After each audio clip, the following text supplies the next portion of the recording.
Bueno, pues nada, buenas tardes a todos. Hoy vamos a continuar con un nuevo tema dentro de lo que son las leyes morales. Y la última vez hablamos sobre la ley de adoración. Hoy toca la ley del trabajo. Vamos a ir paulatinamente viendo todas las leyes morales. Que las leyes morales no son ni más ni menos que las leyes que competen al espíritu en evolución. Y digamos que regulan lo que es el comportamiento humano y espiritual, y es la que en la medida en que nosotros nos ajustamos a esas leyes morales, nos ayudan a crecer y a evolucionar. La ley del trabajo, como todas las grandes leyes, son leyes muy importantes. Entonces, el capítulo que Kardec, con preguntas y respuestas del libro de los Espíritus, que él le dedica a este tema, es un capítulo, digamos, no muy largo, muy extenso, pero sí muy concreto y muy importante. Entonces lo vamos a ir analizando porque nos da tiempo y se presta a ello, porque aborda los conceptos básicos y fundamentales de esta ley. Entonces, vamos a ver. Eso es. La primera pregunta, que es la 674, Kardec interroga a los espíritus y les pregunta: ¿la necesidad del trabajo es una ley de la naturaleza? Y los espíritus superiores le contestan: el trabajo constituye una ley de la naturaleza, por lo mismo que es una necesidad. Y la civilización obliga al hombre a más trabajo por cuanto aumentan sus necesidades y goces. Es decir, que si nos fijamos, por ejemplo, en el hombre primitivo, pues solo se dedicaba pues, a vivir en las cuevas, a cazar, a protegerse del frío, del calor, del fuego, con las pieles, y eran, digamos, que conceptos muy rudimentarios del trabajo, de supervivencia. Era una vida y un trabajo de supervivencia. Eso con el paso del tiempo, de los años, de los siglos, de los milenios, todo eso se fue depurando. ¿Por qué? Pues porque el espíritu humano, el espíritu, es el único que tiene esa capacidad de evolución y de progreso. Por eso aquí nos dice que, porque después lo veremos también con los animales, que con los animales ocurre una situación similar, en ese mismo punto de partida en el que nosotros iniciamos en los mundos primitivos, en los primordios del progreso, de la evolución, el hombre toma otro camino y por eso nos dice que el trabajo constituye una ley de la naturaleza, es una ley universal de la naturaleza y una auténtica necesidad. Y que claro, el desarrollo de la civilización hace que el hombre aumente en sus necesidades y sus goces. Sus goces no se refiere al goce por el goce por sí, sino a la satisfacción del crecimiento, de la amplitud, del adquirir nuevos horizontes, del crecimiento espiritual, del crecimiento material, el aumento de las comodidades. No hace falta comparar, por ejemplo, el hombre de hoy día al hombre, por ejemplo, del siglo XVIII o el siglo XIX. La situación material del hombre ha cambiado de una manera radical, brutal. Hoy tenemos una serie de facilidades y una serie de situaciones que no teníamos en otra época, ¿no? Y luego sigue interrogando Kardec y pregunta: ¿solo debemos de entender por trabajo las ocupaciones materiales? Para ir centrando un poco el tema. Decir, bueno, el trabajo, cuando hablamos de trabajo, ¿estamos hablando solo de trabajo material o también estamos hablando de otro tipo de ocupaciones? Y los espíritus son rotundos. No, el espíritu trabaja como el cuerpo. O sea, trabaja el cuerpo porque el espíritu es el que le induce a que trabaje. Toda ocupación útil es un trabajo. Desde los trabajos manuales hasta el trabajo de pensamiento. Cuando oramos por otra persona no estamos haciendo un trabajo físico, por ejemplo, pero esa oración es al fin y al cabo no es un acto religioso de por sí, sino que es un acto espiritual. Yo casi diría que es un acto humano en el cual uno le transmite energías positivas hacia otros. El mundo espiritual trabaja con nosotros. ¿De qué manera trabaja? No puede con órganos físicos porque no los tiene, pero sí que nos influyen y su influencia es mayor de lo que nosotros nos imaginamos. El mismo libro de los espíritus nos lo dice. Con lo cual hay unas sinergias, una complementariedad entre la parte espiritual y la parte material, que es la que convive y la que trabaja. Seguimos. Y pregunta, dice: ¿por qué el trabajo es impuesto al hombre? ¿Por qué el trabajo es impuesto al hombre? Porque parece como que es una imposición. Y dicen los espíritus, es una consecuencia de su naturaleza corporal. Digamos que ese es el punto de partida. La naturaleza corporal te obliga a actuar. El espíritu puede estar en el mundo espiritual y estar absolutamente ocioso. Espíritus inferiores, espíritus perturbados pueden estar ociosos. Sin embargo, la naturaleza corporal te obliga. Constituye una expiación, pero una expiación en la clase de mundos en el que nos movemos, eso hay que tenerlo claro, y al mismo tiempo es un medio para perfeccionar su intelecto. Es decir, es una expiación porque somos todavía espíritus muy atrasados en un mundo de expiaciones y pruebas, pero es que no hay otra forma de perfeccionar nuestro intelecto. Las necesidades que nos surgen, enfermedades, situaciones, complicaciones, problemas, calamidades, todo eso nos obliga a reaccionar y a tener que agudizar la inteligencia para encontrar la manera en que podamos ayudar y podamos ir resolviendo esos problemas. A no ser por el trabajo, nos dicen los espíritus, el hombre permanecería en la infancia de la inteligencia. Todavía estaríamos en las cavernas y con trajes de pieles, de osos y de animales, con lo cual el avance sería prácticamente nulo. Por eso solo debe su alimento, seguridad y bienestar a su trabajo y actividad. Por ese trabajo y esa actividad a lo largo de los milenios y las distintas capacidades que los seres humanos hemos ido desarrollando, nos hemos ido complementando y hemos aprovechado y hemos ayudado para ese crecimiento. Al que es demasiado frágil de cuerpo, Dios le ha concedido la inteligencia para que supla con ella su debilidad. Pero se trata siempre de un trabajo. Hasta la ley del trabajo tiene sus compensaciones en función del cuerpo físico, en función de las características fisiológicas y espirituales del ser. Digamos que ese trabajo se adapta a esas capacidades. Y entonces aquella persona, como aquí nos dice, que es demasiado frágil de cuerpo, en líneas generales, Dios le concede la inteligencia. ¿Para qué? Pues de la misma forma que, por ejemplo, la persona que es invidente, que es ciega, pues agudiza más los otros sentidos. ¿Por qué? Pues porque la propia naturaleza le ayuda a agudizar los otros sentidos para suplir, en la medida de lo posible, esos órganos de los que carece, ¿no? en esta existencia. Y en los animales, lo que hablábamos antes, ¿por qué la naturaleza provee por sí misma a todas las necesidades de los animales? ¿Por qué en el hombre es distinto a los animales? Y dice, todo trabaja en la naturaleza. Es decir, el trabajo es trabajo y sin excepción para todos, para todo. Los animales lo hacen como tú, pero su tarea, del mismo modo que su inteligencia, se limita al cuidado de su propia conservación, exclusivamente. He aquí por qué a ellos el trabajo no les reporta progreso, mientras que en el hombre tiene una doble finalidad. La conservación del cuerpo y el desarrollo del pensamiento, que es también una necesidad y que lo eleva por encima de sí mismo. Es decir, que para los animales el trabajo que ellos tienen es un trabajo de subsistencia.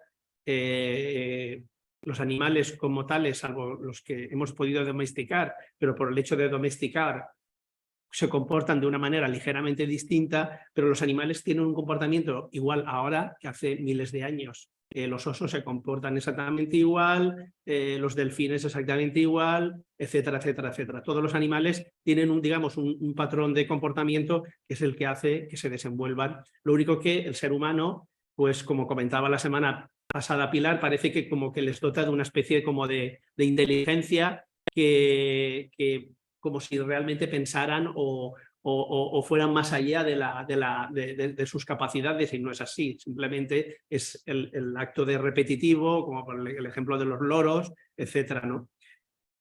Y aquí pues, nos dice más. Cuando digo que la labor de los animales se limita a su propia conservación, entiendo con ello el fin que se proponen al trabajar. Pero son ellos, sin saberlo y aun proveyendo a sus necesidades materiales, agentes que secundan los designios del Creador. Y su tarea no deja por eso de cooperar al objeto último de la naturaleza, aunque con harta frecuencia no descubráis vosotros su resultado inmediato. O sea que aunque ellos inconscientemente trabajan para su subsistencia, inconscientemente, valga la redundancia, actúan en beneficio de la generalidad, en beneficio de la armonía de la naturaleza y en beneficio de todo lo que es el progreso y en la evolución de los mundos, ¿no? Y en eso ahí jugamos nosotros un papel determinado, específico, como ya hemos ido viendo antes y vamos a seguir viendo, pero en el caso de los animales cumplen unas funciones muy específicas.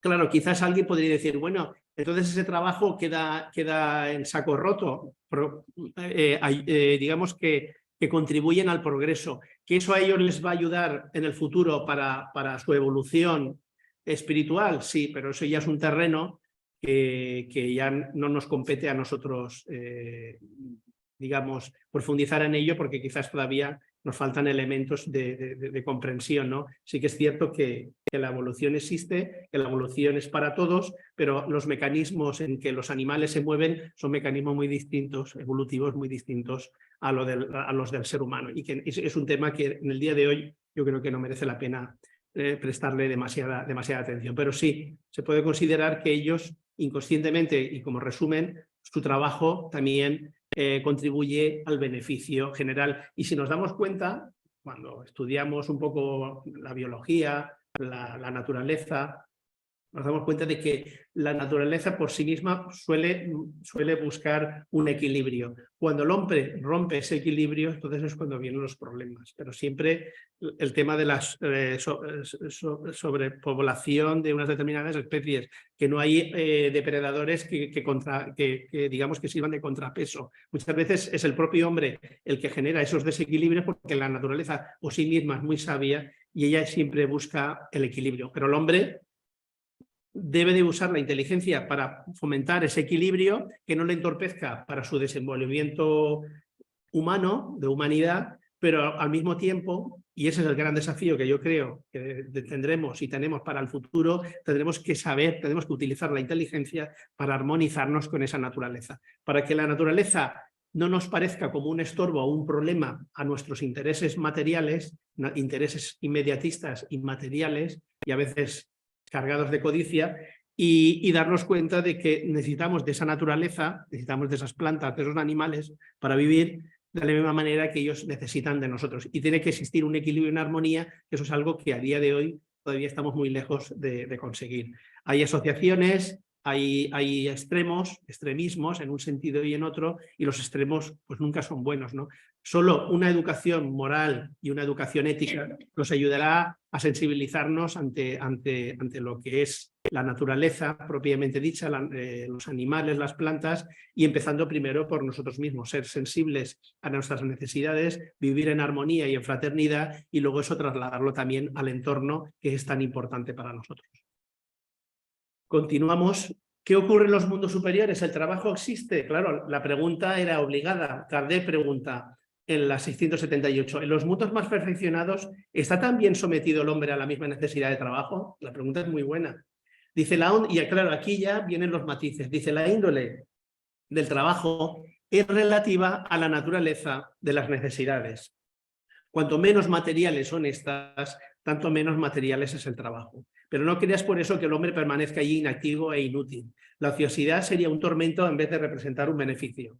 En la medida en que el ser humano avanza intelectivamente y avanza moralmente, el trabajo, el espíritu, la materia se sensibiliza, se sutiliza, por decirlo así, de alguna manera, y entonces las necesidades materiales, digamos que se van suavizando. Es lo que hablábamos, no sé si era el otro día, hablamos del tema del debate de comer carne o no comer carne. Llegará día, yo creo que eso, no sé, yo creo que hay mucha gente que no es ya una cuestión de que nos pueda generar dudas, pero el futuro será el llegar a un momento que dejaremos de comer carne. ¿Por qué? ¿Por imposición o porque nos obliguen? No, por una propia necesidad natural. O sea, llegará un momento en que nos sentiremos un rechazo. ¿Por qué? Pues porque cada vez la maquinaria hace que los trabajos sean cada vez menos pesados, que cada vez hay, por la tecnología y por los avances científicos, el trabajo cada vez se producirá más empleando menos tiempo, porque suplirán las máquinas al trabajo físico, y toda una serie de características que hace que el hombre gozará de menor necesidad de fuerza física y lógicamente las razas, por decir, las razas humanas que irán sustituyendo a las actuales, pues serán razas de otras características cada vez más sutiles, y con el paso de los años, miles de años estamos hablando, pues el hombre de dentro de 2, 3, 4.000 años, pues era un hombre que tendrá unas características muy distintas a las que tenemos nosotros actualmente. Si pudiéramos hacer un viaje como las películas de ciencia ficción al futuro dentro de 3 o 4.000 años, bueno, quizás nos sorprenderíamos de ver el ser humano de entonces, que ya pertenecería consolidadamente a un mundo de regeneración, pues que ya no comería carne y que ya no tendría las necesidades, digamos, embrutecidas, por decirlo de alguna manera, que nosotros tenemos todavía a día de hoy, ¿no? Las características serán muy distintas, pero para eso, para poder llegar a eso, hace falta un equilibrio entre la parte intelectiva, entre la parte científica, tecnológica, con la parte moral, que es la gran carencia que todavía tenemos hoy día, y es el que nos genera tantos y tantos problemas. Por eso en los mundos superiores hay mundos, nos relata, por ejemplo, nos habla la revista espírita de Júpiter, y nos dice que allí la materia sería, comparándola con nuestros sentidos físicos, sería como algo vaporoso, que no se arrastra por el suelo,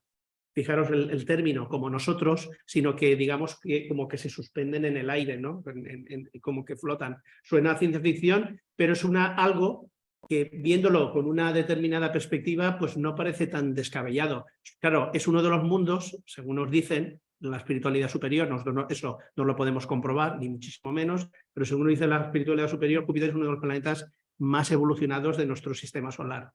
Entonces, claro, un planeta que nos lleva miles de años de evolución, pues claro, allí las condiciones, aparte de que las características físicas tampoco son como las nuestras, ni muchísimo menos, pero las condiciones y la evolución les permite hacer unas determinadas cosas y alimentarse de determinadas cosas que para nosotros no nos reportarían nada, ¿no? Pero bueno, tampoco nos vamos a entretener demasiado con estas cuestiones, pero que también es un tema interesante. Pero tanto en esos mundos como en el nuestro, el trabajo siempre existe. Allí el trabajo es de otras características, pero es un trabajo que siempre existe. El trabajo siempre existe, siempre, porque forma parte de la naturaleza del ser, ¿no? Del espíritu. Y a medida que va evolucionando, ese trabajo cada vez es más perfecto y más sofisticado, si queremos decirlo así. Ahora hay otra cuestión interesante también. Kardec aborda otra de las grandes cuestiones. Dice, el hombre que posee bienes suficientes para asegurarse su subsistencia queda libre de la ley de trabajo, porque claro, si tiene todo lo que hace falta para vivir, ¿para qué quiere trabajar? Entonces le interroga a los espíritus. En estos casos, ¿es necesario el trabajo o en este caso están exentos de ello? Y entonces el mundo espiritual, con mucha sabiduría, le contesta, del trabajo material quizás sí, vale, pero no de la obligación de hacerse útil según sus posibilidades, de perfeccionar su inteligencia o la de los demás, lo cual constituye a sí mismo un trabajo. Por lo tanto, aquí el hombre, cuando hablamos del hombre, el ser humano que lo tiene todo cubierto, nace ya pues con esa estrella que lo tiene cubierto, no está exento del trabajo, por lo menos a nivel moral no está exento. Otra cosa es que en base a su libre albedrío tome el camino que quiera, eso es diferente. Pero aquí nos dice que del trabajo material quizás sí, dependiendo de sus circunstancias, pero no de la obligación de hacerse útil. ¿Por qué? Porque tenemos la obligación de ser solidarios y fraternos con los demás. Tenemos desde el momento en que nacemos y venimos al mundo, tenemos unas obligaciones unos con otros. Y eso no depende de la riqueza material, sino que es un comportamiento ético que va más allá de la riqueza y de la condición humana.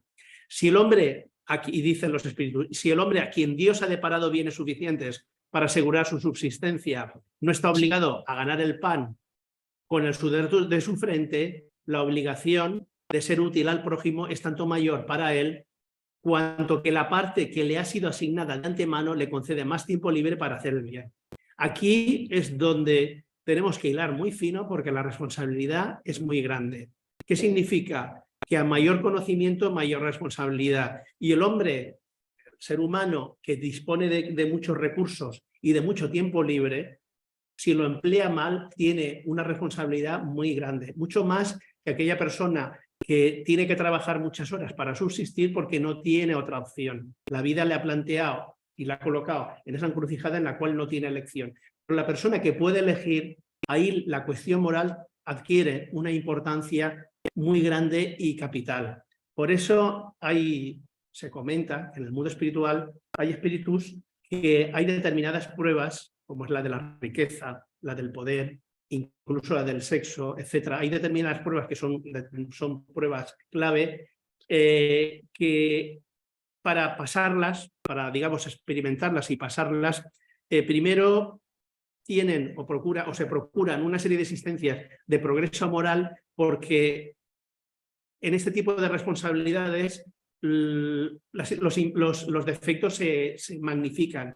Porque, por ejemplo, yo puedo ser egoísta, pero mi radio de acción de mi egoísmo se centra, por poner un ejemplo, a las personas que tengo a mi entorno. Pero ese mismo egoísmo, si yo soy presidente de gobierno, o soy concejal, o soy alcalde, o soy una persona que tengo una gran empresa con cientos o miles de empleados, ese egoísmo se puede multiplicar, porque ese mismo comportamiento no afecta, por ejemplo, aquí a las personas que están aquí, sino que afecta a un radio de acción mucho más grande, con lo cual la responsabilidad es mucho más grave. No es lo mismo perjudicar a 10 que perjudicar a 1000 o a una nación. Por eso hay que tener, pues, no sé si compasión de decir la palabra, de aquellas personas que sus responsabilidades políticas, económicas, empresariales, las llevan mal, porque las deudas y digamos, la carga espiritual a la que se están sometiendo es una carga espiritual muy grave, muy grande. ¿Por qué? Pues porque están dejando de acometer una serie de responsabilidades que son fundamentales, ¿no? Por eso son pruebas muy difíciles, y son pruebas en las cuales el espíritu tiene que tener muy claro su horizonte, su norte, y tiene que calibrar muy bien sus fuerzas, porque el golpe puede ser impresionante. Y muchos se preparan, muchos son advertidos por el mundo espiritual: cuidado con esa prueba, yo de ti la dejaría para más adelante, porque es una prueba que si triunfas muy bien, tú mira tus antecedentes, y a menor escala, fíjate tus errores. Si ahora quieres emprender una responsabilidad de ese tipo, si triunfas será extraordinario, pero como fracases, bueno, el lodo que te va a cubrir más allá de ti, ¿no? Por eso dice que, la obligación de ser útil al prójimo es tanto mayor, la obligación de ser útil al prójimo es tanto mayor para él, cuanto que la parte que le ha sido asignada de antemano es un préstamo. No nos olvidemos que todo lo que tenemos, el poder, el dinero, la guapura, el sexo, tal, todos son préstamos que luego todo se queda aquí y nos quedamos desnudos. Que le ha sido asignada de antemano le concede más tiempo libre para hacer el bien, y tiene mayor responsabilidad, tiene una mayor responsabilidad. Que es de lo que ya hablan muchas veces, que en el tema del poder hablan de la alucinación, ¿no? De que la persona que a lo mejor tiene un cierto equilibrio personal, eso lo comentan los mismos políticos o gente que ha estado vinculada a la política y se ha movido dentro de esos círculos, han podido observar compañeros a lo mejor de partido, de jovencitos, los ideales que tenían, las buenas intenciones, muy buena gente, y luego cómo, a medida que han ido escalando en el poder, cómo se han ido transformando y han entrado en una especie de alucinación mental y emocional, que llega un momento en que viven fuera de la realidad y están completamente, pues como no sé, como si estuvieran abducidos y fascinados por una realidad que ellos se han creado, porque claro, la gente que tiene alrededor, todos quieren quedar bien con él, etcétera, etcétera, y tienes que tener la cabeza muy bien amueblada y tener unas ciertas dosis de sencillez y de humildad, porque si no, esa corriente te arrastra y te lleva a consecuencias muy graves, ¿no? Y de espirituales, y casos muy lamentables de espíritus que lo han tenido todo, han tenido mucho poder, han hecho todo lo que han querido con el prójimo, etcétera, y cuando han llegado al mundo espiritual y se han dado cuenta, pues son los que después vienen, pues los que van pues buscando comida en los contenedores, y que hay alguien que a lo mejor le acerca un bocadillo y es tan fuerte el sentimiento de culpa que tienen, que cogen el bocadillo y, no es el primer, y lo tiran. Y claro, nosotros lo vemos y decimos: esa persona está loca. No, y no es una locura, es digamos una locura espiritual, porque es tal la carga que tiene tan fuerte del daño que sabe que ha hecho a otras personas sin tener motivo, cuando era un regalo que el mundo espiritual superior le había dado, un regalo, digamos un préstamo transitorio para hacer el bien. Está el complejo de culpa, que rechazan la comida y solo comen de las sobras y de la porquería que encuentran. Y es única y exclusivamente el sentimiento de culpa. Y asociaciones hay que acuden a ayudarles a recogerles de la calle porque a lo mejor están a temperaturas bajo cero y se niegan a acudir y de ir a lugares para que los recojan y no quieren por eso, por ese profundo sentimiento de culpa. Es algo que si hubiera una educación espiritual adecuada y las religiones yo siempre diré lo mismo, los religiosos, que no las religiones están muy bien montadas. Si los religiosos hubieran hecho bien su trabajo, hubiéramos hecho bien nuestro trabajo en el pasado, pues muchas de estas cosas se hubieran podido, una buena pedagogía y una buena educación se hubieran podido evitar muchas de las cosas que al final lamentablemente vivimos, ¿no? Y luego está el caso de las personas impedidas. Claro, aquí es otra vuelta de tuerca. Kardec insiste a los espíritus y la pregunta 680 dice, bueno, ¿y no hay hombres que están impedidos de trabajar en cualquier actividad y cuya existencia es inútil? Porque claro, a lo mejor hay gente que no es una cuestión de dinero, sino que físicamente no están bien. Y dicen, Dios es justo, cuidado. Cuando damos esas vueltas de tuerca, decir, cuidado, Dios siempre es justo. Solo condena, porque aquí tiene mucho que ver la intención. Solo condena a aquel cuya vida es voluntariamente inútil, porque se vive a expensas del esfuerzo ajeno. Es la solidaridad de la que hablábamos antes. Todos nos debemos a todos. Nadie vive regaladamente, ni yo tengo derechos sobre los demás, más allá de los derechos que los demás tengan conmigo. Los demás puedan tener alguna obligación conmigo, pero sobre todo, más allá de eso, yo tengo obligación sobre los demás, ¿no? Y esa es la gran cuestión. Dios quiere que cada cual se torne útil con arreglo a sus facultades. Por muy impedido que sea una persona y por muchas dificultades que tenga, algo se puede hacer, algo se puede hacer. Una sonrisa, una mueca, 1000 cosas, con el pensamiento, pedir por otras personas. Si uno no puede ver, ni hablar, ni moverse, da igual. Todos, absolutamente todos, podemos ser útiles de una forma o de otra a los demás. Y tan importante es la intención, mucho más que la capacidad. Una persona que está impedida y quiere ayudar a otras personas, aunque sea con el pensamiento, puede hacer a lo mejor en un momento dado mucho más que aquel que tiene todo el cuerpo físico bien y hace menos de lo que podría. Pues algo similar a lo de la viuda, ¿no? Que el que da lo que le sobra y la viuda, que el maestro lo observa y se lo comentan los discípulos, de que da aquello que esa persona necesitaba para ese día para comer, ¿no? La intención es absolutamente fundamental. La cuestión filial también. Aquí ya abordamos otro aspecto. Dice, la ley natural, la ley del trabajo, impone a los hijos la obligación de trabajar para sus padres, porque claro, los padres llega un momento, la sociedad hoy día quizás es diferente, pero en otras épocas los hijos tienen la obligación de trabajar para los padres y los espíritus dicen, ciertamente, del mismo modo que los padres deben trabajar para sus hijos. Eso es lo primero.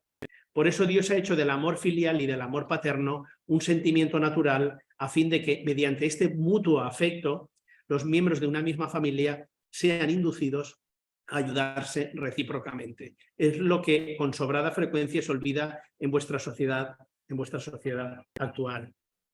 No olvidemos que la familia es el núcleo, es la esencia, es el inicio de la sociedad. La medida en que nosotros estructuramos las familias en armonía, en paz y en equilibrio, eso es lo que luego vamos a trasladar a la sociedad. Si tenemos familias desestructuradas, es muy difícil que fuera de ese entorno, fuera del ambiente en el que nos desenvolvemos, podamos ayudar o podamos vivir de una manera distinta a la que vivimos en casa. La familia es el gran laboratorio donde el espíritu se perfecciona. Es la gran escuela de 4 paredes en la que conviven espíritus que quizás han sido enemigos en el pasado, que quizás se han querido, quizás se han odiado, pero que vienen a limar asperezas del pasado, de ese pasado oscuro, y a construir esa fraternidad y ese amor filial, como aquí nos dice, que es tan importante para el desenvolvimiento espiritual y el crecimiento del ser, ¿no? Vamos a ver. El límite del trabajo. Hablamos del trabajo, pero es todo trabajar, no hay descanso. Y Kardec lo pregunta, siendo una necesidad el descanso después del trabajo, ¿el descanso se podría decir que es también una ley natural? Y claro, los espíritus dicen, por supuesto que sí, sin lugar a dudas. El reposo sirve para reparar las energías del cuerpo y es asimismo necesario para conceder un poco más de libertad a la inteligencia a fin de que ésta se eleve por encima de la materia. Fijaros, es el reposo del cuerpo, pero no significa que el espíritu tenga que estar inactivo. Esto es muy interesante también, ¿no? Porque muchas veces entendemos el descanso como el no hacer absolutamente nada, el nada de nada de nada, y aquí nos dice que sí, y de hecho hay mucha gente que dice, bueno, yo las vacaciones las dedico no para no hacer nada, sino para hacer otras cosas que me gustan. A lo mejor una persona que trabaja en una oficina, en un despacho, y sus vacaciones pues se dedica a hacer senderismo o hacer o viajes por la naturaleza o cualquier cosa, o pintar o hacer cursos de cosas que le distraen y que son distintas a las que había hecho hasta ese momento. Más allá de lo que es el propio descanso físico, que lo hacemos todos los días por la noche cuando nos acostamos a dormir para reponer energías porque biológicamente lo necesitamos, ¿no? Pero aquí nos dice que sí, que el descanso es una ley natural necesaria y sirve para reparar las energías del cuerpo. Pero también, al mismo tiempo, el cuerpo, porque cuando dormimos, el cuerpo descansa, pero el espíritu se desprende y el espíritu puede seguir trabajando. Y de hecho, hay informaciones que nos indican que hay espíritus ya de un cierto nivel que durante ese sueño se dedican a hacer trabajos de tipo espiritual. Y cuando desencarnan se encuentran con trabajos ya terminados, trabajos ya hechos, ¿no? Se comprometieron, tenían capacidad para ello y durante el día, digamos, con su cuerpo físico hacían lo propio de una existencia material, de una existencia física, pero durante la noche, a través del desdoblamiento natural que todos poseemos, que todos tenemos, pues dedicarse a hacer otro tipo de tareas que conscientemente no se recuerdan. La mayoría de ellos no lo recuerdan, ¿no? A lo mejor pueden tener un recuerdo vago, pero nada más. Pregunta 683. ¿Cuál es el límite del trabajo? El límite del trabajo es el límite de vuestras fuerzas. Por lo demás, Dios deja libre al hombre. O sea, cada uno tenemos libertad, Dios nos da libertad, salvo cuando hay una expiación o hay una prueba, pues normalmente cuando uno tiene libertad, una existencia física, digamos, equilibrada, normal, pues cada persona tiene su capacidad y a lo mejor hay personas que pueden trabajar 4 horas seguidas y a lo mejor hay otra que puede trabajar 6 o 7 o 8 seguidas, pero no le supone ningún agravio ni ningún problema. Cada persona tiene un límite y cada uno tiene que buscar pues, sus capacidades y su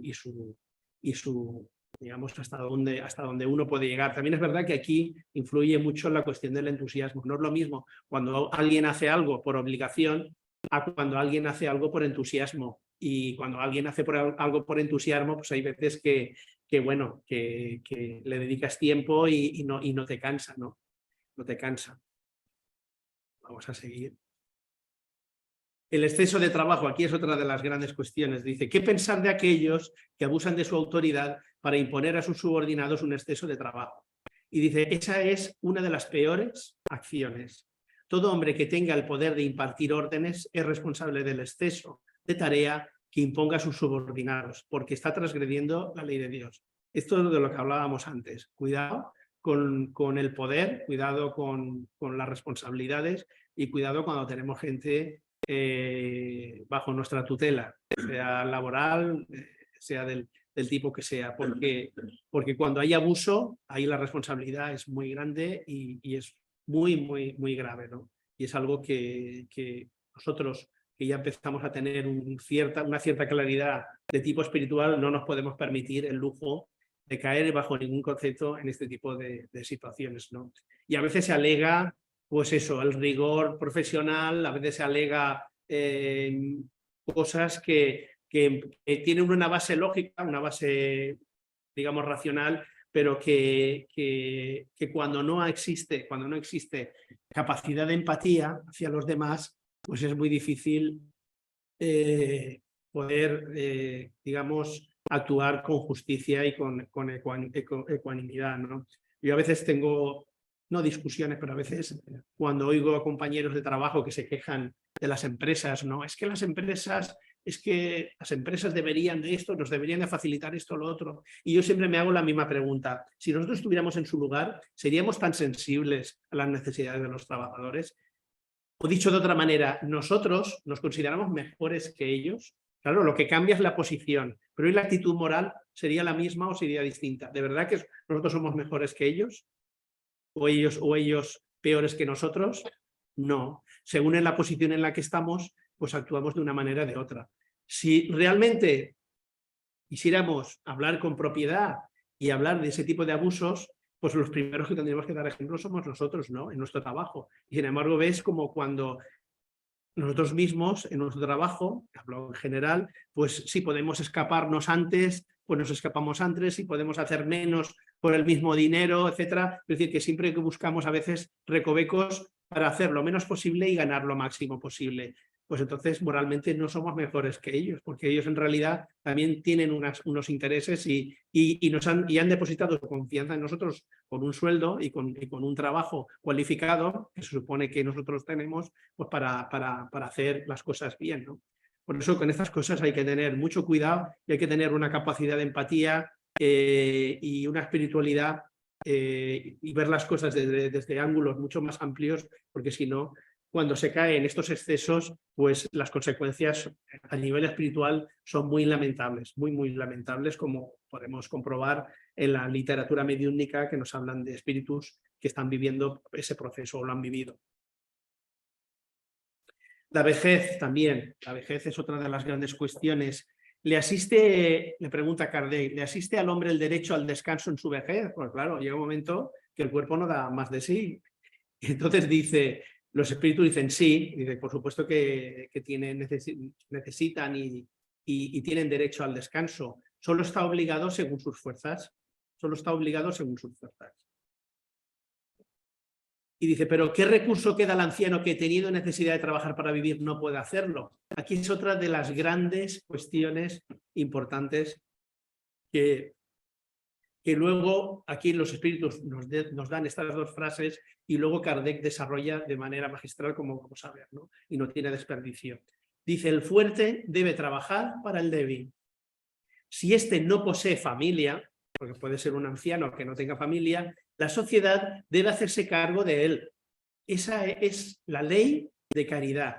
Llamémosle caridad, solidaridad, fraternidad, llamémoslo como queramos. Pero la sociedad tiene una obligación hacia esos mayores que han trabajado durante toda la vida y nos han facilitado las cosas a los demás, ¿no? Porque es lo que normalmente se dice, cuando uno va a un supermercado y compra verdura, por ejemplo, pues detrás de esa verdura no está la empresa de esa franquicia comercial de alimentos. Detrás hay agricultores, detrás hay un trabajo, detrás de esos agricultores hay una familia, hay todo un proceso humano que a veces nos pasa por alto y al final solo miramos la etiqueta, miramos el precio y no miramos más allá. Y a veces deberíamos de pararnos a pensar que detrás hay familias que hacen ese trabajo para subsistir, que a veces lo hacen porque ya viene de generaciones de su familia, de generaciones anteriores, y lo hacen con toda la ilusión del mundo y lógicamente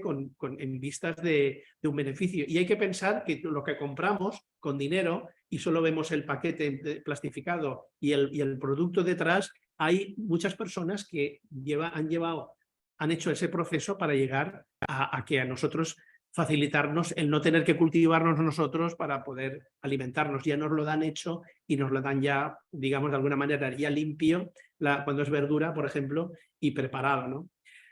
Y eso es muy importante, es muy importante. El fuerte debe trabajar para el débil. Si éste no posee familia, la sociedad debe hacerse cargo de él. Es la ley de caridad. Y luego hace un desarrollo Kardec sobre este asunto muy interesante y que eso es de permanente actualidad. Dice, no basta decir al hombre que tiene que trabajar.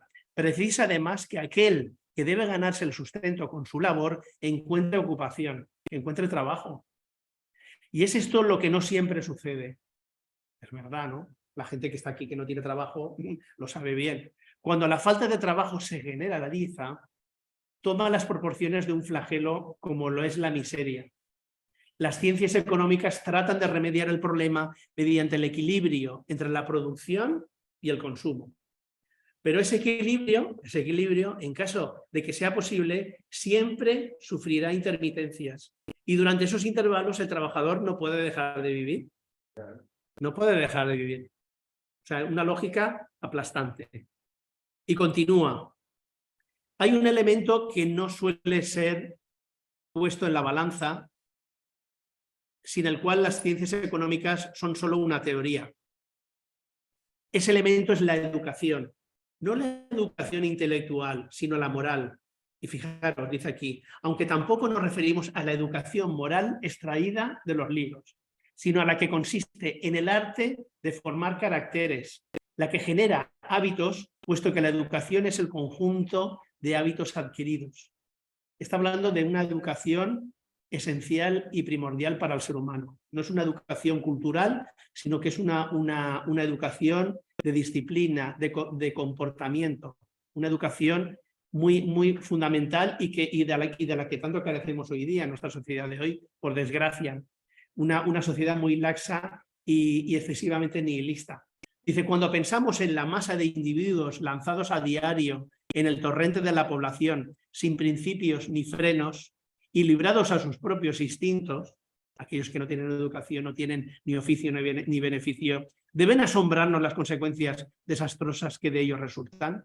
Los guetos, los barrios marginales, los guetos culturales, de raza, de creencia, de todo tipo, ¿no? Esas zonas marginales son producto de esa falta de empatía, de esa falta de preocupación, de una educación en buenos hábitos y de no buscar sinceramente ese equilibrio. La codicia nos hace que miremos por nosotros y no miremos por los demás, y no ese equilibrio, esa educación que genera buenos hábitos y buenas formas de conducta. Y eso evitaría que mucha gente que hoy día está en la cárcel, si hubiera recibido una buena educación y la sociedad no los hubiera rechazado, los hubiera colocado entre la espada y la pared y hubieran tenido que robar, a lo mejor empezar con pequeños hurtos para comer en el día a día y de ahí derivar con otras malas compañías peores, gente con más mala, digamos, más mala saña, derivar a cosas peores, pues quizás no se encontrarían en las condiciones lamentables en las que se encuentran. Y eso, en última instancia, los responsables somos todos, es la sociedad, por no hacer nuestro trabajo y no hacer las cosas como deberíamos de hacerlo.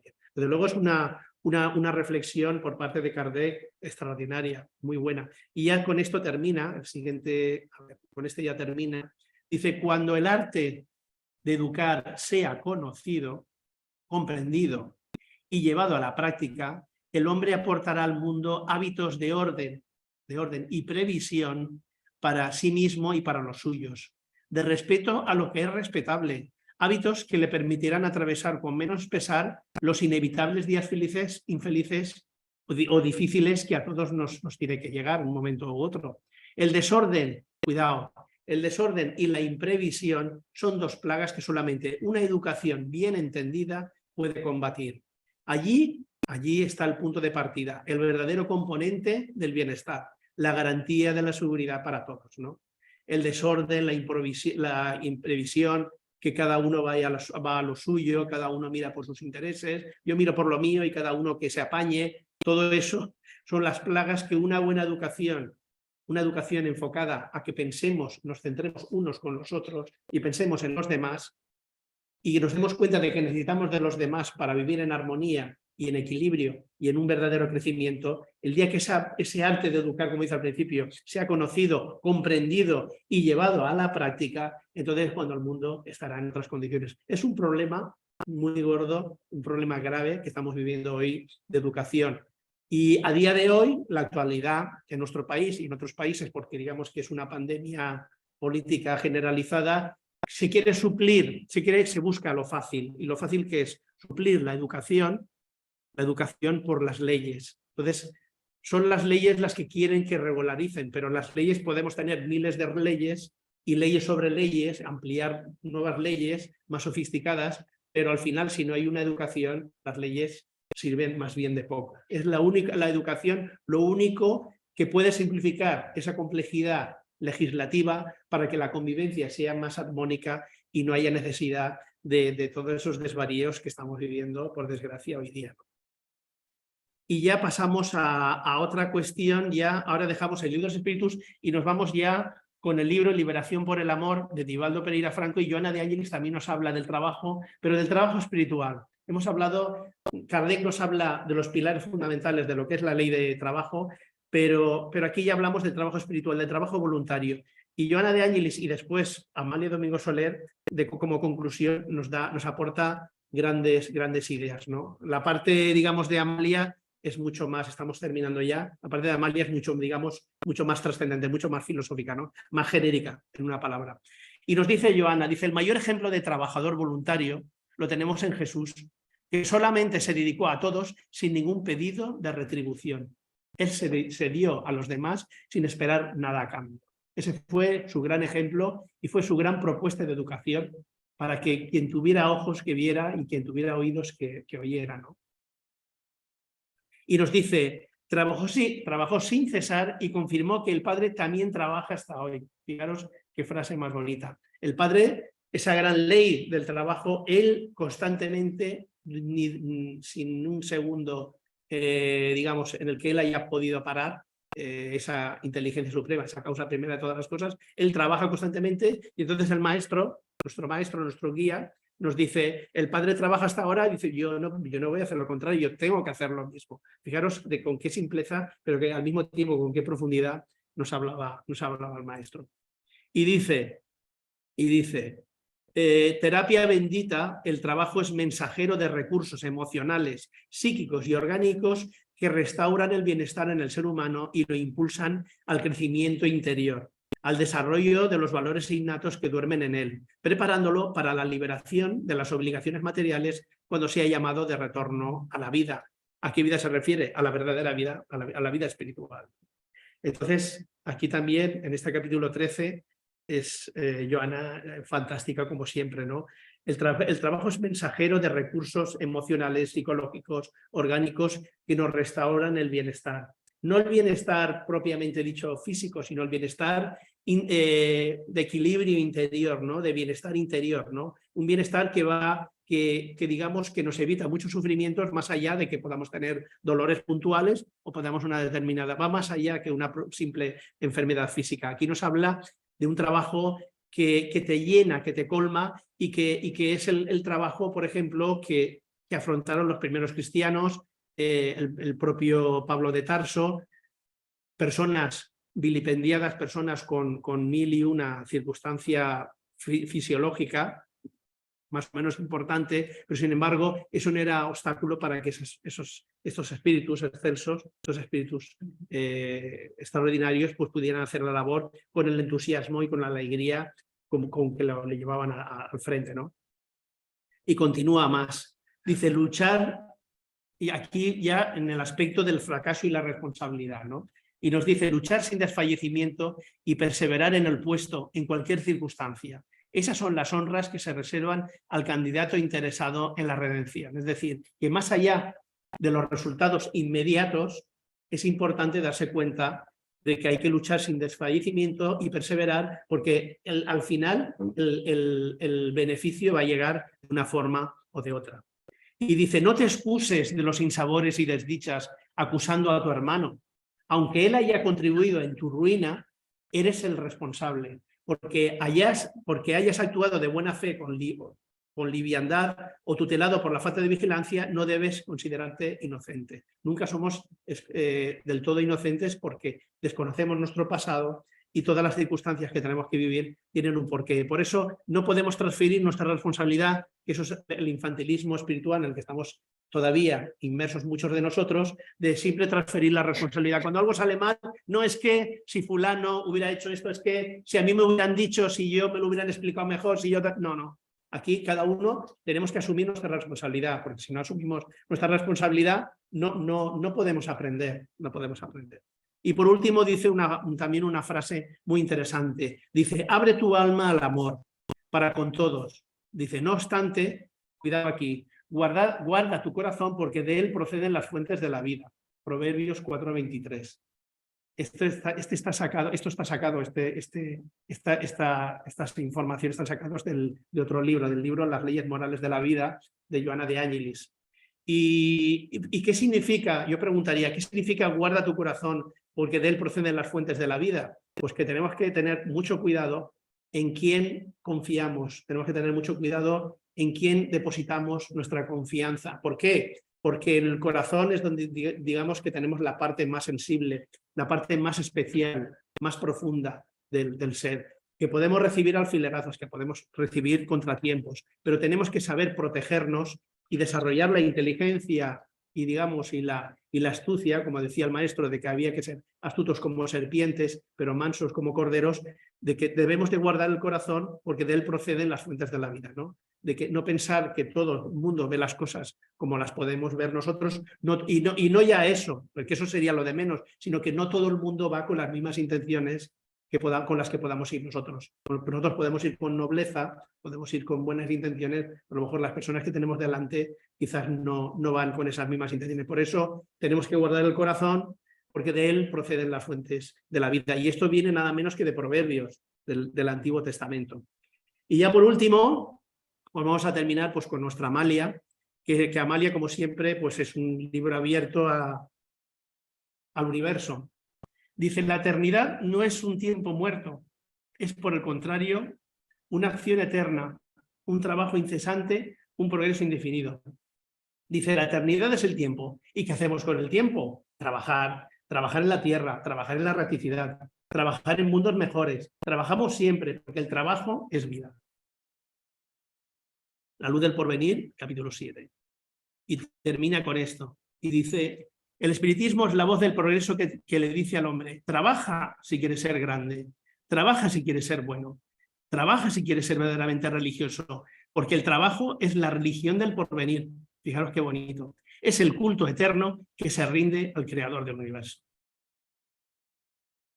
Y termina con lo siguiente. Dice, ninguna religión, ningún credo filosófico impulsa al hombre al trabajo como el estudio del espiritismo, porque los espíritus nos demuestran con verdades incontrovertibles que el hombre lleva en sí mismo todos los resplandores de los cielos. La luz del porvenir, capítulo 22, ítem 4. ¿No? Fijaros que es una maravilla, ¿no? De esta mujer. Fijaros, ninguna religión, ningún credo filosófico impulsa al hombre al trabajo como el estudio del espiritismo, porque los espíritus nos demuestran con verdades incontrovertibles que el hombre lleva en sí mismo todos los resplandores de los cielos, y esos resplandores de los cielos se descubren a través del estudio de la doctrina, de la doctrina espírita. ¿Por qué? Pues porque es una doctrina que no la ha constituido, no la ha creado ningún hombre, sino que procede del mundo espiritual. Y en la medida en que vamos profundizando, nos vamos dando cuenta de la importancia que tiene el aprovechar el tiempo, y que ese aprovechamiento del tiempo es, en definitiva, el trabajo. Un trabajo que nos tiene que engrandecer a nosotros y que tiene que engrandecer a los demás. Y bueno, hasta aquí la exposición del tema. Muchas gracias por la atención y ya pues si alguien quiere hacer alguna pregunta al respecto, tanto los que estáis conectados como los que estamos aquí. Ahora si queréis sí que se puede encender ya la luz porque como ya no hace falta. Si alguien quiere preguntar.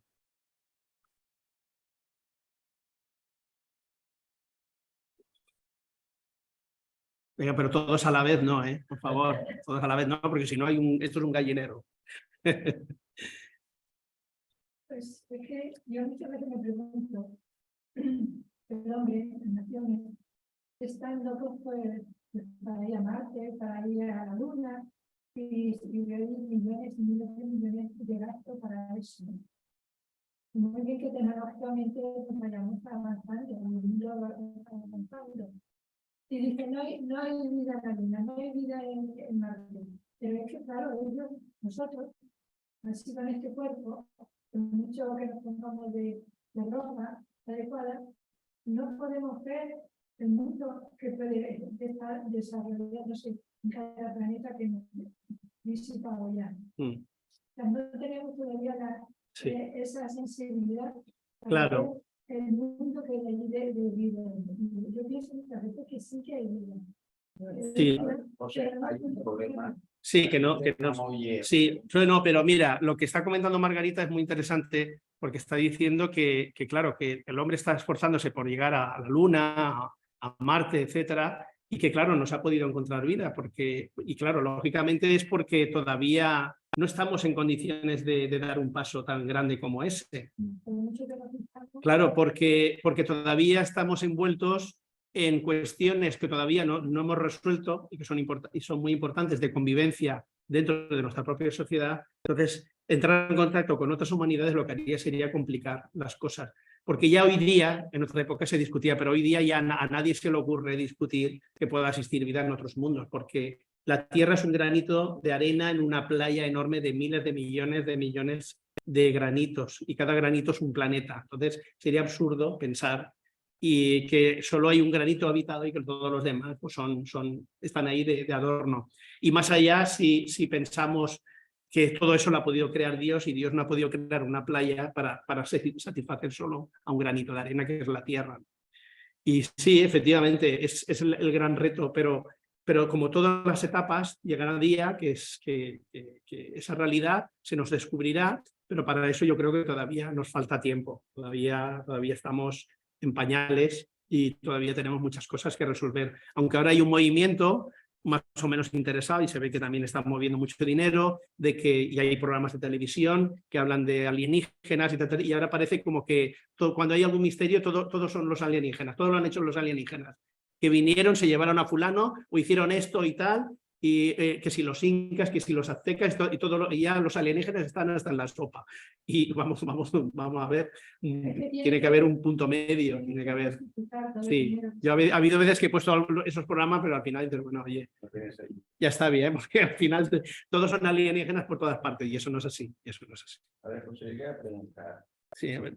No nos podemos preocupar de cómo va la sociedad, porque nosotros somos individuos y necesitamos trabajar con miras a la sociedad bien, pero tenemos que desarrollar nuestro intelecto, nuestro trabajo, nuestra familia, nuestras cosas. Lo tenemos que hacer lo mejor posible para nuestra familia, también para la sociedad. Pero sabemos que hay sociedades que lo están pasando mal, que las podemos ayudar, pero eso es cosa de gobierno. O sea, que nosotros debemos preocuparnos de trabajar para nosotros, para lo inmediato que tenemos delante. Y luego hacer lo demás que podamos por lo que nos está pasando mal. Sí. Yo, por el contrario, pienso que también es una responsabilidad nuestra. ¿No? Simplemente también es una responsabilidad nuestra. A lo mejor yo directamente no puedo hacer nada por la gente de la India o la gente de Venezuela que está en una determinada situación, pero sí que como consumidor y como votante tengo unas responsabilidades. Y ahí indirectamente, no directamente, pero indirectamente sí que puedo ayudar. Yo simplemente me he quedado en los primeros momentos de la humanidad. El trabajo de los primeros hombres consistía en poder alimentarse. Las 24 horas del día estaban para eso. No había otra posibilidad, nada más que la supervivencia y poder alimentarse. Pero aún así fueron capaces de reservar a algunos hombres o algunas mujeres para que pintaran en las cavernas. Y eso ya es un trabajo de tipo mágico, religioso, espiritual, como lo que queráis llamar. Y ya es un progreso que va de los 5 hombres que puedan salir a cazar, que salgan 4 y que uno se quede pintando, ya es mucho. Y a medida que hemos ido progresando la sociedad en general, hemos necesitado dedicar menos horas de trabajo directo para cubrir nuestra subsistencia. Y cada vez se va alargando más el tiempo que nosotros podemos disponer para, después de trabajar, para hacer lo que queramos. en la época en la que Allan Kardec escribió esto, las jornadas de trabajo eran de 12 horas al día, incluso en algunos momentos 14 horas al día, y el único día que se descansaba era el domingo. Hoy tenemos una jornada más pequeña, más corta, incluso se está hablando de acortarla más. Ese tiempo de ocio es el que tenemos que aprender a utilizarlo mejor. No vamos a utilizarlo en meternos de cabeza a comprar o hacer otras tonterías, por decirlo. Y relacionarlo también con lo que los espíritus nos están diciendo y que conocemos también por los libros de literatura mediúmnica. Aquí nosotros decimos, ala, ha muerto, ha descansado.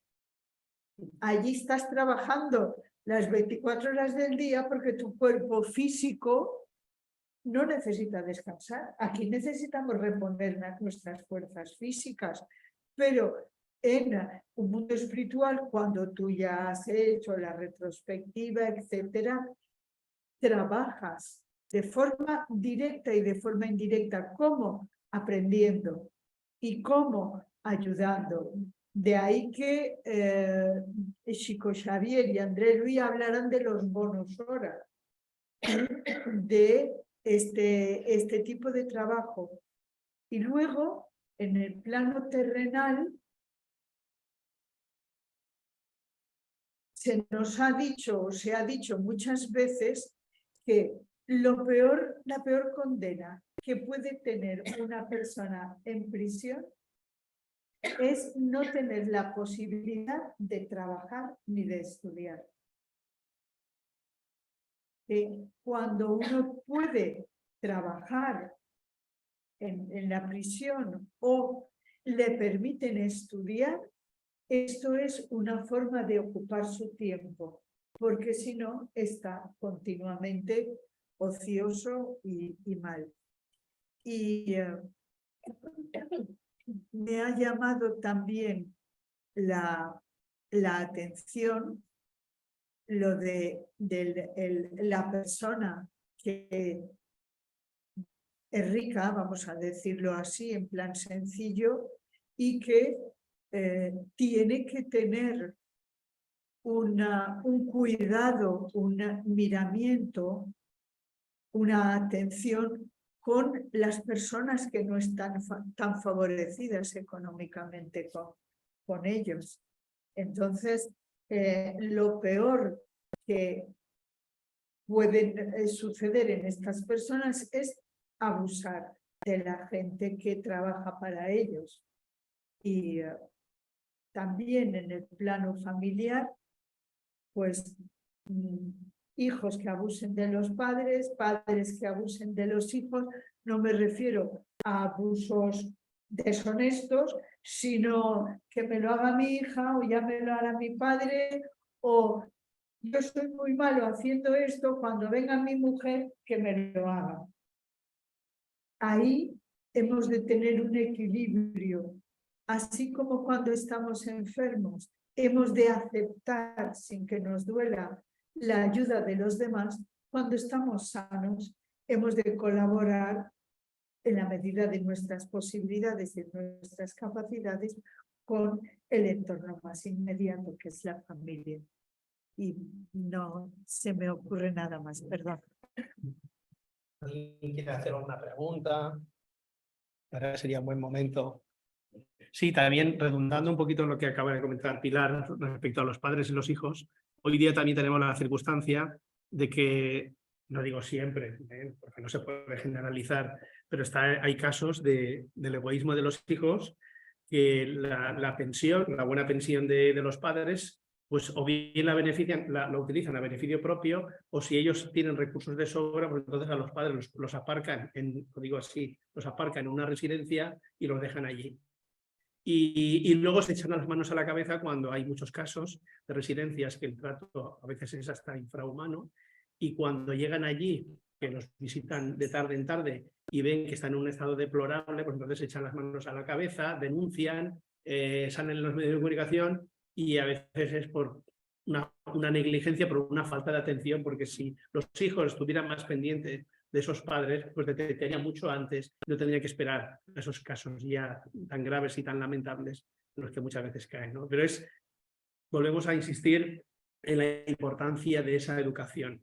Una educación que debería de ser generalizada. Y es una educación que de alguna manera será en los centros espíritas como pues a través del estudio, a través de las charlas, a través del Evangelio. El Evangelio no es ni más ni menos que la concienciación de los aspectos importantes de la vida. El Evangelio es el tratado, como dice Amalia, es el tratado más perfecto que hay de relacionamiento humano entre los seres, ¿no? Es un tratado muy profundo de comportamiento humano, que en la medida que lo exploramos y lo estudiamos, pues lo podemos llevar adelante y comprender, ¿no? El problema que tenemos, y vuelvo a insistir con el tema del Evangelio, es que como lo hemos tenido durante tantos y tantos años y durante generaciones, como una exclusividad de las religiones, una exclusividad de la parte religiosa, pues ahora, a día de hoy, hablar de Evangelio todavía nos cuesta mucho trabajo. Pero si el día que seamos capaces de apartar la parte religiosa conocida y nos centremos única y exclusivamente con los ojos de un niño, con una nueva mirada, lo que es la esencia del Evangelio, en profundidad, nos podremos llevar grandes sorpresas como ya, de hecho, ya nos está ocurriendo hoy día. Yo era una de las personas tiempo atrás que a mí el Evangelio pues no me entraba, ni lo de Jesús ni del Evangelio no me entraba. Y aún así, aún a día de hoy, yo me considero muy ignorante con respecto al Evangelio. Me gustaría entender mejor, porque hay personas que lo entienden y lo profundizan. Me quedo quizás más en la superficie en aquellas cosas que comenta Amalia, Domingo Soler, Joana de Ángelis, incluso el propio Kardec, que nos va descubriendo, pero el Evangelio es mucho más profundo y debemos de quitar esas cáscaras del pasado para centrarnos en esa gran realidad que quienes lo descubren pues encuentran ahí un potencial y algo verdaderamente extraordinario. A mí se me ha olvidado. Sí. Perdón, se me ha olvidado comentar una cosa y es el aspecto de la educación, Sí. la educación moral. En los colegios, por lo menos en España, tal y como está funcionando el sistema educativo nuestro, se dan las asignaturas habituales, lectura, escritura, matemáticas, literatura, conocimiento del medio, física, química, idiomas, etc. Y muy pocas horas lectivas de educación ético-moral o educación moral.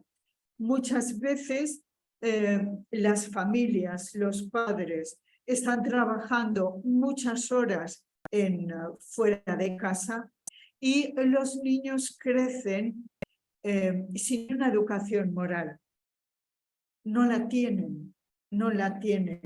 Y se espera que la escuela, el colegio, pueda suplir esta educación moral. Es completamente imposible. La educación moral la dan los padres dentro del ámbito de la familia. Allí pueden corregir mejor a los hijos, decir lo que está bien, lo que está mal. En el colegio en un colegio se puede reforzar algo, pero por ejemplo en secundaria, 1 hora a la semana de educación moral o educación religiosa.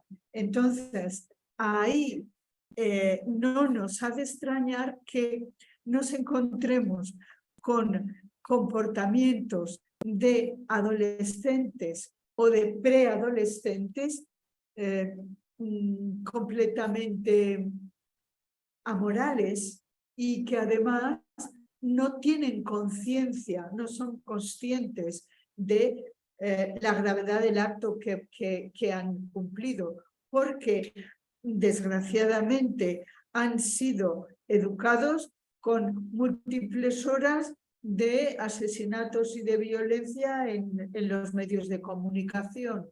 Y si tienen acceso a Internet y no tienen filtro, tienen acceso a una información de carácter sexual que no es la correcta para relacionarse con personas de otro sexo o de su mismo sexo. De tal forma que no tienen educaciones peor que si fueran salvajes. Pero es que ya lo ven como algo natural. Lo ves ya es una naturalidad que no. No se te oye. Sí, bueno, Si hablas, si no te acercas al sí, ¿cómo te van a oír? sí. Pues eso. Esto Bueno. la escuela no lo hace, no lo puede hacer. Sí. Una educación del núcleo familiar, Sí. que hasta hace poco tiempo las familias eran muy grandes. Padre, madre, abuelo, abuela, tía soltera, tío soltero, cuando no la vecina. En un pueblo pequeño, todo el mundo tenía potestad para darte un paciente o decirte, oye, esto no se hace así, se lo voy a contar a tu padre y tú temblabas, o a tu madre y tú temblabas. Y esto ya no es así. Eso no lo es. Ya. Bueno, pues si no hay más preguntas, pues vamos a dar por finalizada la reunión de hoy. No sin antes decir que para el viernes día 14, ¿no? No, hasta el 27, el 24 estará cerrado. El 27 y el 31 es que cogemos fines de semana de Pascua, lunes de Pascua, sí. Y hasta el 24 estará cerrado. Porque en este mes de abril en Valencia todos los lunes son festivos, Sí. con lo cual sería el 24, pero luego el 27. De todas formas, lo ha puesto María Ángeles en nuestra web. Sí. Los días que estará cerrado, con más precisión. Sí, bueno. Hola, María Ángeles quiere hablar. Sí, espera, a ver. De todas maneras, sí. A ver, espera, un segundo. Sí, que está aquí abajo. Sí, ahora, María Ángeles, sí, ahora. Sí. Vale. Aunque lo he puesto en la web, pero los lunes 10, 17 y 24 estará cerrado. Pero el viernes 21 sí habrá la conferencia online. Vale. El 21 sí. Empezará y luego ya el 28, obviamente. Sí. A partir del 28 ya normal. De todas maneras, el día 24, aunque es un festivo un poco postizo, porque se puso es solo local. Es solo local. Entonces, el día 24 algunas personas sí que estaremos aquí. Lo digo porque si alguien el 24 se quiere acercar, pues que el lunes 24, porque es que si no, es que es un mes prácticamente sin actividad. O sea, yo particularmente, como aquí en Sedaví no es fiesta porque es festivo solo en Valencia, yo no tengo ningún inconveniente el día 24 de hacer la actividad que corresponde. Yo no tengo ningún inconveniente. Vale, pues entonces... Con lo cual, el día 21, si os parece bien... El 21 sería la charla que le tocaría a Pepe. A Pepe, sobre el libro de los espíritus para el 21. Y Muy el 24, bien. Aunque es festivo, si alguien se quiere acercar por aquí, porque hay gente que nos echa de menos, pues para el 24. Muy bien. Muy bien. Sí, pero bueno, eso ya... Vale. Bueno, pues... Vale, pues Pepe, ¿haces tú la oración de cierre? Vale, bien. Vamos a hacer ya la oración de cierre. Bueno, damos las gracias a todos los hermanos que han contribuido a ayudar a José Manuel a dar esta conferencia que nos ha parecido excelente. Y les pedimos que vayamos a nuestras casas con ese compromiso de actuar y con este conocimiento que tenemos, de actuar mejor y de los compromisos que tenemos y que iremos aprendiendo más adelante. Esto es un no terminar, es un empezar siempre. Por eso le pedimos al Maestro Jesús que nos ayude a todos y que Dios nos guarde la paz que necesitamos en este mundo tan necesario. Que así sea. Que así sea. Buenas noches.